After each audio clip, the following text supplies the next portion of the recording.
Jouts, nu abti, jouts, nu abti, kiekalas, captains. Hello, my name is Ab. Happy Friday, and welcome to the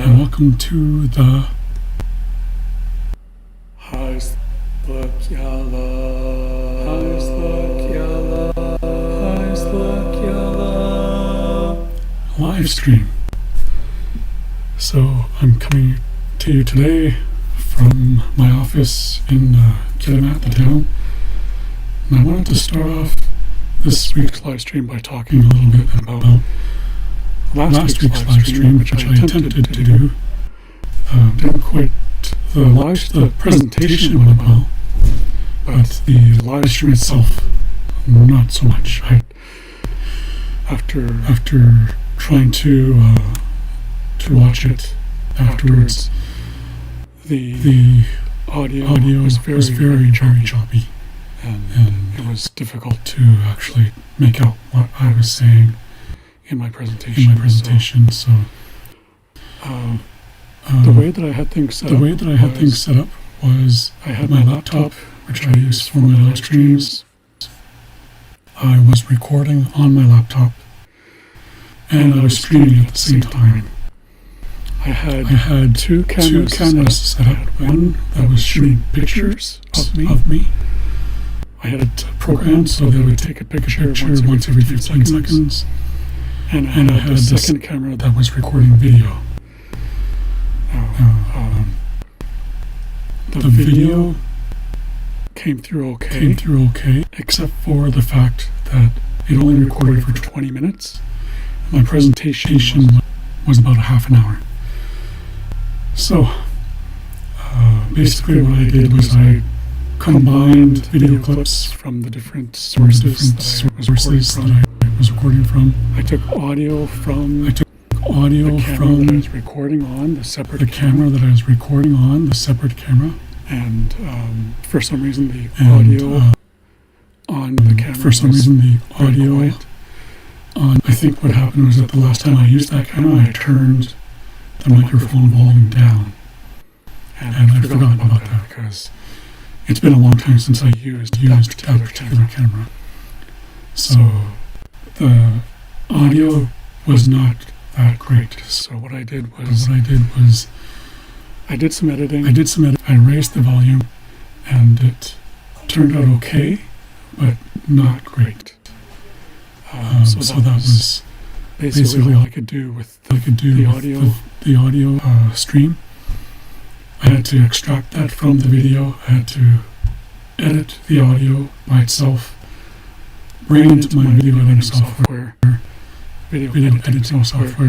Took two video clips. I took the one from my external camera and kind of superimposed it on top of the laptop footage that I shot. Because the problem that I faced was that I had my laptop and it was sitting on this cart that had a projector on it. So I had my projector set up so that the audience that was there could see what was on my laptop screen. What I didn't count on, or what I might have forgotten, was that it's like a small desk, and like there's the desk, and then there is a pole that has the projector kind of sitting on top of it. So the top of the desk is here, the projector's up here. There's a pole holding the projector up. It's right in the middle. The middle of the desk, the tabletop. So, in the middle of the desk. So I couldn't tilt the screen from my laptop back. Like this.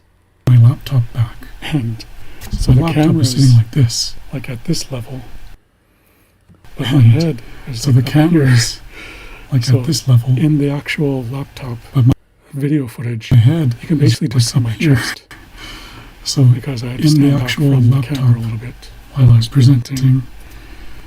So that's the reason why I took the footage from my external camera and superimposed it. I made it smaller, and then so I kind of put it off in the corner. So this is the original video footage. took the other video footage and kind of superimposed it on top. And then you had the smaller camera in the original video footage. So it was a lot of work. It took quite a bit of editing, and that's kind of my thing. I'm pretty good at video and audio editing. That's right up my alley. So it wasn't hard work, but it was time consuming. It took a long time together, but I got it done, and I have a restored version of that presentation. It's not the whole thing. It's not the whole 20 minutes out of the 30-minute presentation that I ended up doing. But at least there's most of it is there. So that was it's nice to have that. As I mentioned in last week's live stream, I really don't have anything from any of my previous presentations. No pictures, audio, video. Thinking back now, I probably could have done without the camera that was shooting video, and I probably could have set up an external audio recorder, because I do have a portable audio recorder, and I think that would have been a better setup. But I had a lot of things to kind of sort out, and I was presenting at the same time too, so just doing a presentation is hard enough. Having to coordinate all the extra stuff that I wanted to set up was a lot more. It kind of complicated things a little bit, but at the very least I caught most of my presentation, and yeah, so that's good, and it's something that I am definitely proud of. And I don't do presentations that often. It's the second presentation this year. I did a presentation in Kitimat in February. That was a good one too, and I wish I had something from that presentation, but I don't have any record of it whatsoever. So I figured it would be good to have something to remember my presentations by. So I think I'm going to start doing that when I do public presentations. I'll have some kind of setup. The speech that I'm making, and have something to remember it by, and so that other people who are not there also can watch as well. So yeah, I think in the future I'm going to do that. During my presentation, as I said, it went pretty well.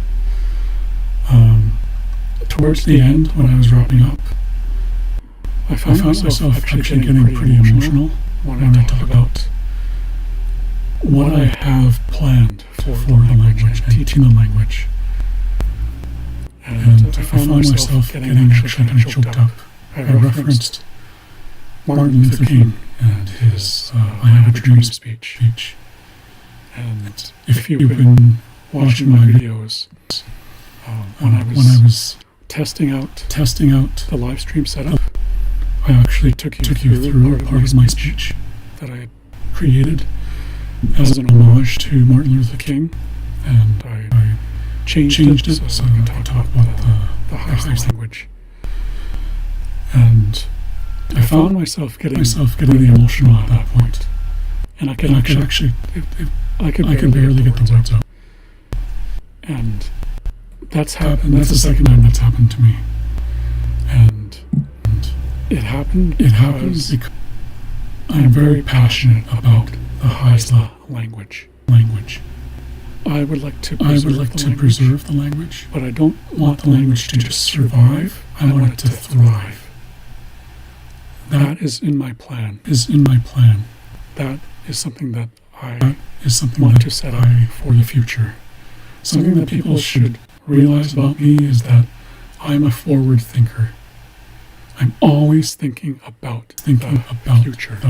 Not just thinking about now.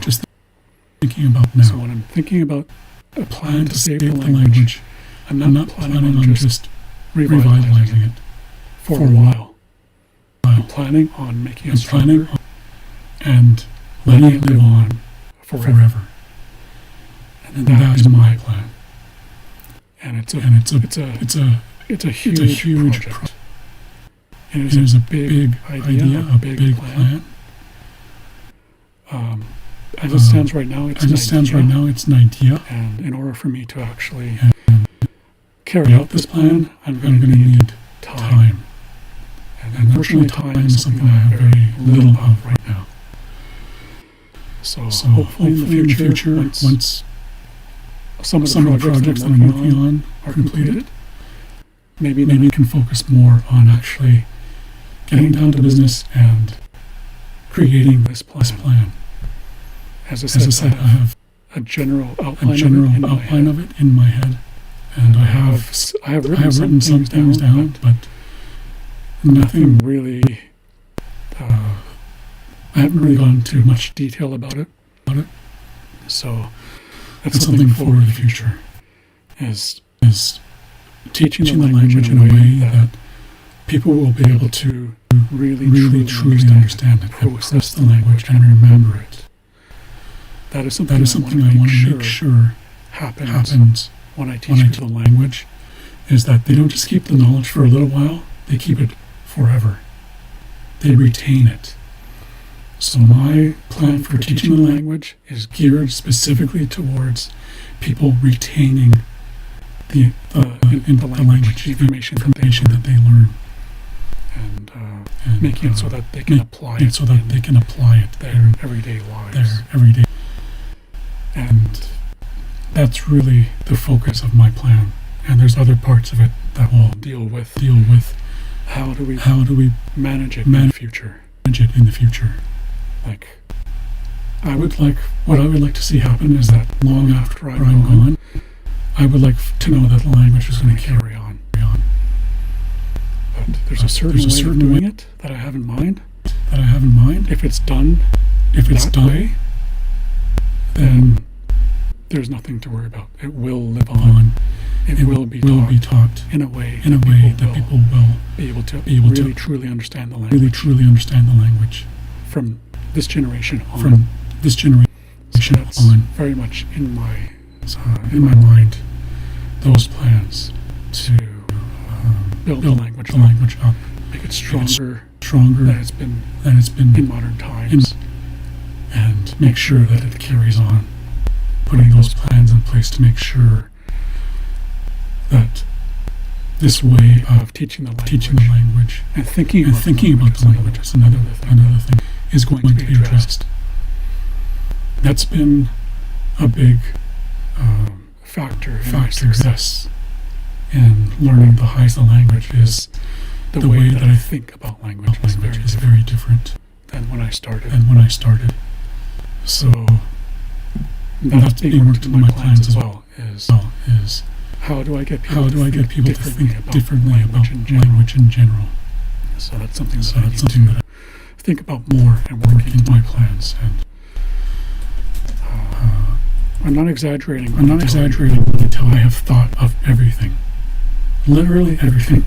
Anything that you can think of, I've probably already thought of, and I'm planning on addressing in my plan. So stay tuned. I've talked about this before in previous videos. So again, what I ask for is patience. It's going to take time for me to work all of this out.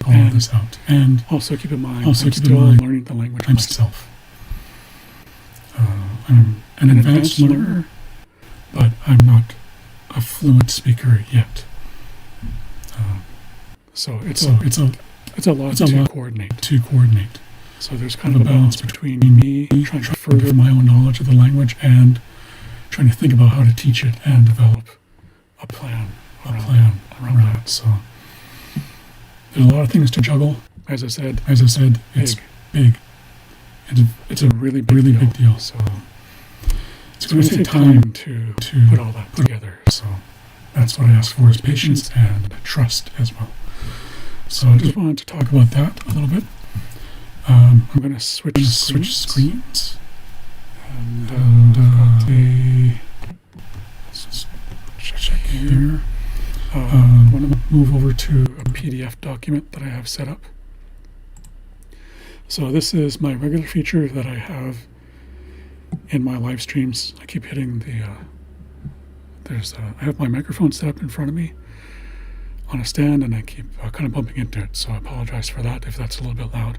There's also construction happening directly above me on the roof of my building, and there's heavy machinery outside, so I apologize if there's background noise.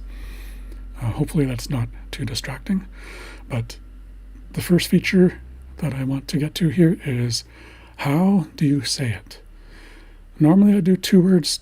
This week I wanted to do 3, because I wanted to present words that we have for meals. So the first one is ga'achda. Ga'achda. And that is breakfast. Ga'achda. Next we have k'astisa. K'astisa. And that is lunch. K'astisa.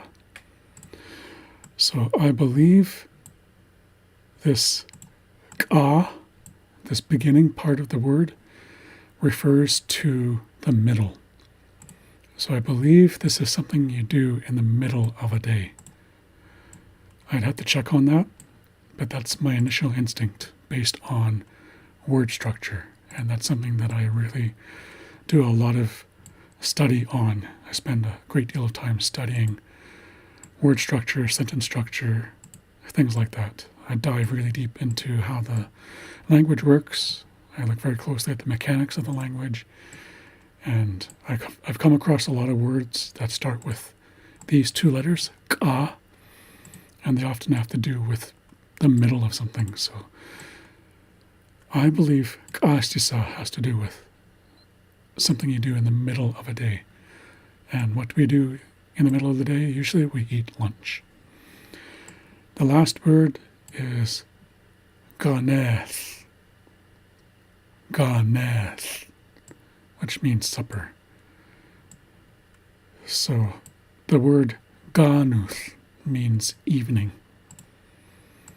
So I believe this ga part has to do with the evening, like ganuth.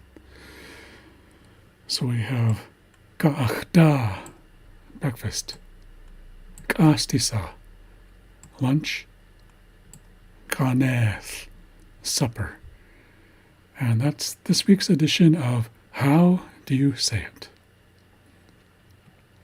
Now it's time for wow, the word of the week. And it is makamamuya. Okay, I'll try that again. Makamamuya. This is an interesting one. It means to stampede goats down by throwing stones. So what this means is, this refers to mountain goat hunting. This is something that Haisla people did a lot in the past. I'm not sure if it's still done today, but mountain goats were actually a big part of the Haisla diet. And this is one of the ways that we would hunt them. We'd go up in the mountains, we'd get above them, get a handful of gravel, and throw it down the side of a rock face. And when the mountain goats would hear that, they would think that there's a landslide. And they're very afraid of landslides and avalanches and things like that. So they immediately bolt. They run off. And if they don't notice that there's a cliff below them, then they'll wind up jumping off of that cliff because they can't stop themselves, and then they land. And what the hunters will do is climb down and then go collect the bodies of the mountain goats and then cook them and eat them. So that's what that comes from. It also means to throw things out. So again, the word is makamamuya. Makamamuya. To make goats stampede down a mountain by throwing rocks or gravel, or to throw things out. So that is Wow, the word of the week. And I'm just going to do a quick change here. So this is actually the thumbnail from last week. So I'm going to quickly change the thumbnail. And yeah, so I did change this before I went live. So I'm going to locate the file. And this is the one for today. So this is the thumbnail for the Islak live stream, October 6th, 2003. And there is Hank T. there as always. And I'll switch it back to my webcam. So that's it for today's live stream. I would like to say anath kan aka kakawata do homia. Thank you for coming and watching. Thank you for coming. And until next time, remember, learning is its own reward. Escuelas. Wa.